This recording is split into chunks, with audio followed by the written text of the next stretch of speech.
ওদিকে দূরে সেই পঞ্চচুল্লী পাহাড়, মাঝখানে উপত্যকা, কুয়াশার চাদর মেখে কেমন সুন্দরভাবে দাঁড়িয়ে রয়েছে। চলো আজ একটু গভীরে যাওয়া যাক, প্রকৃতির আরো ভিতরে। দুপাশে বিশাল বিশাল শালগাছ দাঁড়িয়ে, ওরা যেন পাহারাদার। বন্ধুরা, আমরা এখন নেতারহাট থেকে লোধা ফলসের দিকে যাচ্ছি। যাওয়ার পথে একটা জায়গায় দাঁড়িয়ে পড়লাম, চারদিকের অসাধারণ সৌন্দর্য দেখে। পাহাড়গুলো আরো কাছে চলে এসেছে, আর জমির ঢেউ খেলানোর রূপও বেড়ে গেছে।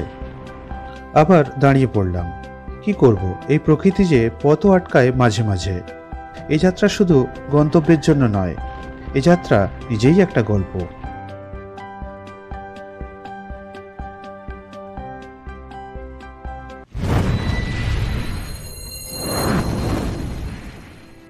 শুভ সকাল বন্ধুরা। সামনে শালমহুয়া পিয়ালের জঙ্গল, আর তার পিছনে পূর্ব দিগন্তরেখা সবে লাল হয়ে উঠেছে। একটু পরেই সূর্যোদয় হবে। আমি দাঁড়িয়ে আছি ঝাড়খণ্ড ট্যুরিজমের প্রভাত বিহারের ছাদে। প্রভাত বিহারের পুরনো বিল্ডিংয়ের ছাদে উঠলে তবেই সূর্যোদয় দেখা যায়। তবে নতুন বিল্ডিংয়ের জানালার পর্দা সরালেই বিছানায় শুয়ে থেকেই তা প্রত্যক্ষ করা যায়। দারুণ না?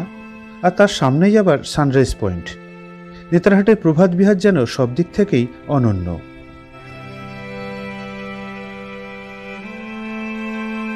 সকালের ঘন জঙ্গলে এক অপার্থিব নীরবতা। সামনের গাছগুলি তখনও যেন ঘুমে অচেতন। পাতাগুলো নরম কুয়াশায় ভিজে স্নিগ্ধ। হালকা ঠান্ডা হাওয়া গা ছুঁয়ে যায়। দূরে কোথাও পাখিরা ধীরে ধীরে ডানা মেলছে। কুজনে ভাঙছে গভীর নিস্তব্ধতা। ঠিক তখনই আকাশের পূর্ব দিক থেকে ছিঁড়ে আসে এক সোনালি আলো। সূর্য উঠছে। গাছের মাথার উপর দিয়ে ধীরে ধীরে আলো ছড়িয়ে পড়ছে জঙ্গলের বুক জুড়ে। কুয়াশার পর্দা ফুঁড়ে সূর্যের রশ্মি পড়ছে শালমহুয়ার জঙ্গলে। পাতার ফাঁকে ফাঁকে তৈরি হচ্ছে আলো আঁধারির খেলা। মাটির ভেজা গন্ধে মিশে যায় রোদ্দুরের উষ্ণতা। পুরো জঙ্গল যেন ধীরে ধীরে জেগে ওঠে। এ শুধু সকাল নয়, যেন প্রকৃতি তার নতুন দিনের প্রথম নিঃশ্বাস নিচ্ছে। এই জঙ্গলের সকাল, এই সূর্যোদয় এক নিঃশব্দ অথচ গভীর অনুভব। শুধু চোখে দেখা নয়, মনে রেখার মতো আঁকা হয়ে থাকে। এবার শালপিয়াল মহুয়ার সাথে কথা বলতে বলতে আজকের যাত্রা শুরু করলাম। সকালটা ছিল নিস্তব্ধ। এক রহস্যে মোড়া পাহাড়ি শহর নেতারহাটের কোলে বসে সূর্য ধীরে ধীরে ছড়াচ্ছিল তার সোনালি আলো। ঠান্ডা হওয়ার মাঝে গাছের পাতাগুলো যেন কানে কানে কিছু ফিসফিস করছিল।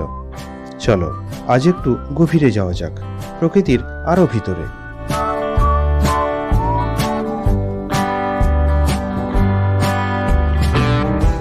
কিছুক্ষণ হলো নেতারহাটকে পেরিয়ে গেছি।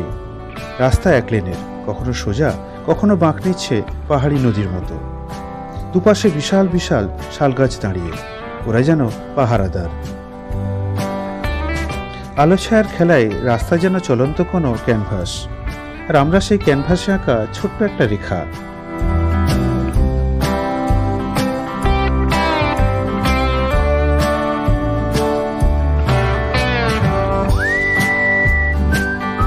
আজকের সকালটা মিষ্টি রোদে মোড়া।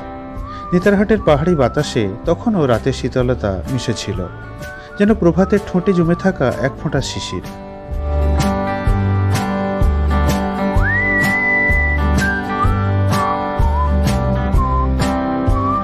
চলেছি লোধ ফলসের দিকে।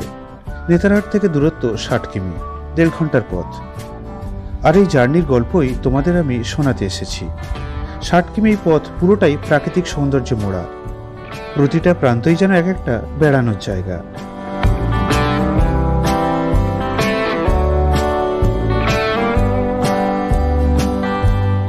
যেতে যেতে কখন জঙ্গল পেরিয়ে গেছি। সামনে এখন সবুজ চাষের ঢেউ খেলানো বিশাল প্রান্তর।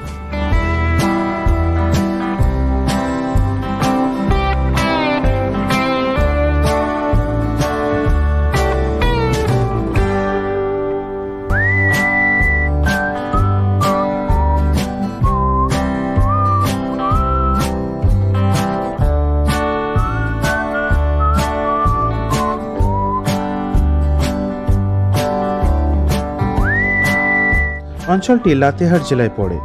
অধিকাংশটাই পাহাড়ি, তবে মাঝে মাঝে বেশ কিছু সমতল ও তরঙ্গায়িত ভূমিও আছে।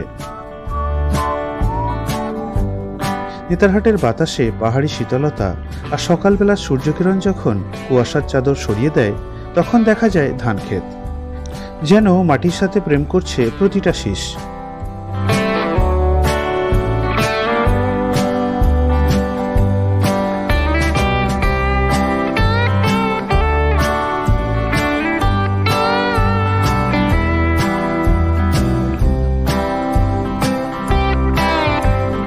মাঝে মাঝে গরু মহিষের দল আলসেমিতে মুখ গুজে আছে ঘাসে। তাদের গলার ঘণ্টির শব্দ ছন্দ তোলে এই নিস্তব্ধ প্রকৃতিতে। কিছু জমিতে হয়েছে ভুট্টার চাষ। সূর্যের আলোয় তারাও যেন বাঁধন ছাড়া আনন্দে মাতোয়ারা।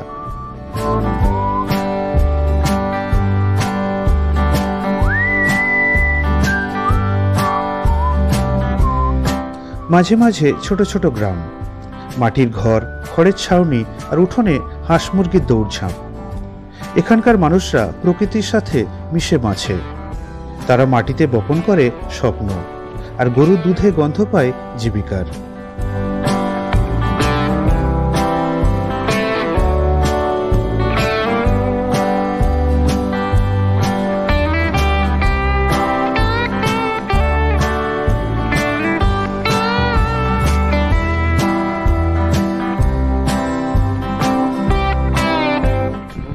আমরা এখন নেতারহাট থেকে লোধা ফলসের দিকে যাচ্ছি। যাওয়ার পথে একটা জায়গায় দাঁড়িয়ে পড়লাম চারদিকের অসাধারণ সৌন্দর্য দেখে। তোমরাও দেখো চারদিকটা কি অপূর্ব সবুজ ঘাসের কার্পেট দিয়ে মোড়া। অক্টোবর মাসে শুরু হওয়ার জন্য সবে বর্ষা শেষ হয়েছে, সেই কারণে চারদিকটা অপূর্ব সবুজ হয়ে আছে।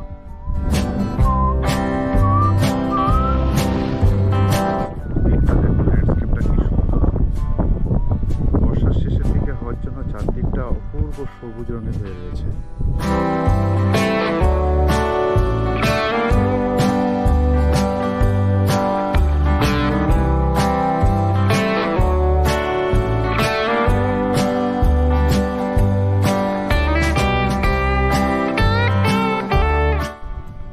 ওয়েদারটাও অসাধারণ, একটা ঠান্ডা ঠান্ডা ভাব। নেতারহাটের টেম্পারেচার গড়ে এখন 24-25 ডিগ্রি সেন্টিগ্রেড যাচ্ছে।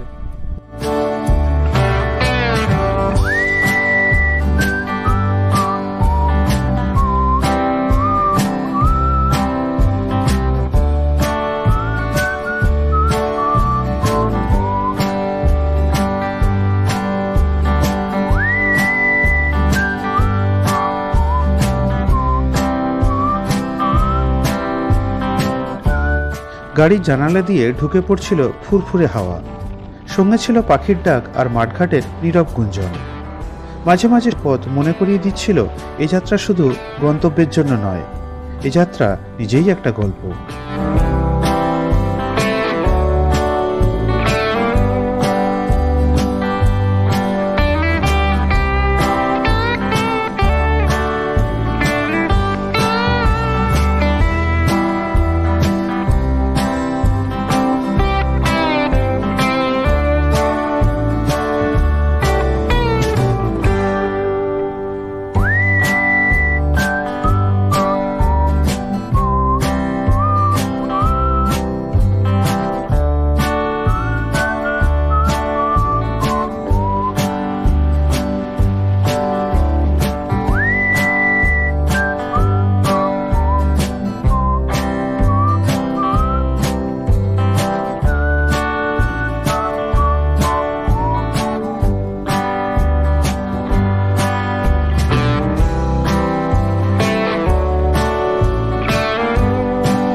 আবার দাঁড়িয়ে পড়লাম।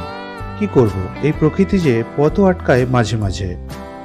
রাস্তা দিয়ে হেঁটে চলেছে একদল ছাত্র, পিঠে বইয়ের ব্যাগ, মুখে আধঘুমন্ত চোখে জেগে থাকার স্বপ্ন। তারা হেঁটে চলেছে স্কুলের দিকে। পিছনে পিছনে রাখালের হাত ধরে গরুগুলো আসছে ধীরে ধীরে। না, তাদের কোনো তাড়া নেই। গলার ঘণ্টাগুলো বেজে চলেছে অনবরত।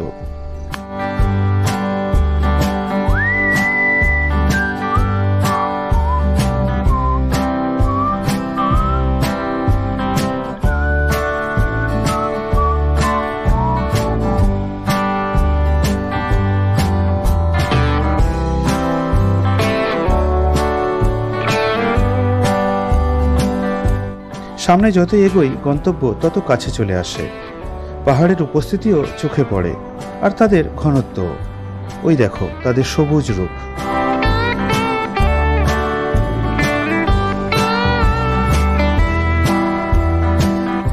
পথ অনেকটা পেরিয়ে এসেছি।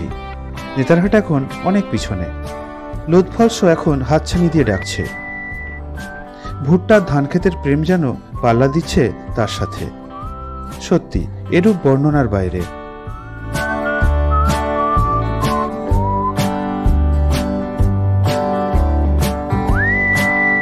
পাহাড়গুলো আরো কাছে চলে এসেছে, আর জমির ঢেউ খেলানো রূপও বেড়ে গেছে। চাষের জমিগুলো কমে যাচ্ছে ধীরে ধীরে, আর গাছেদের ভিড় বেড়ে চলেছে ঠিক আগেরই মতো। সত্যি এ সফর স্বপ্নের সফর। এই মাঠঘাট, জঙ্গল, গ্রাম, রাস্তা, মানুষ, এদের সাথে যেন কত বছরের সম্পর্ক। হে ভারত, তুমি সত্যি অপূর্ব।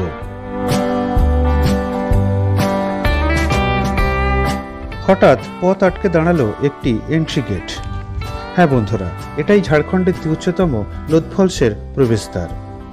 আমরা এসে গেছি গন্তব্যে। তবে লোধের গল্প আজকে নয়, একটু অপেক্ষা করো, শীঘ্রই আসবো।